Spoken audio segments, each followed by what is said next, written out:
This concept is called somatotype, and it's mostly a nothing burger. For reference, it was actually proposed by a psychologist in the 1940s by the name of Dr. Sheldon, and it wasn't even a fitness thing. It was a means to, in theory, determine an individual's personality type.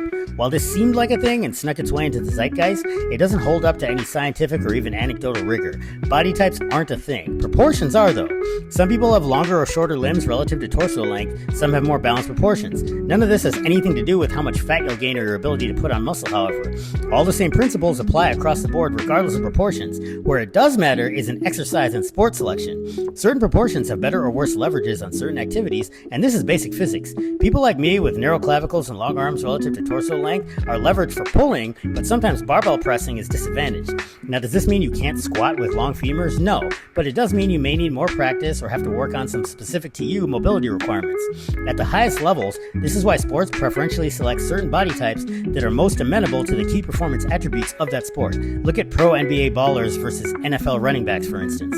So the practical takeaway here is that the best, quote-unquote, movements on paper or according to your favorite influencer might not be the best for you based on your specific proportions. Don't just copy-paste, but play around with an exercise for a while to see if it's a good fit. Determine 3 or 4 of those for your movement patterns, and now you have a candidacy list to develop a program for you that's probably going to work. Now all you have to do is train hard and stay in the fight.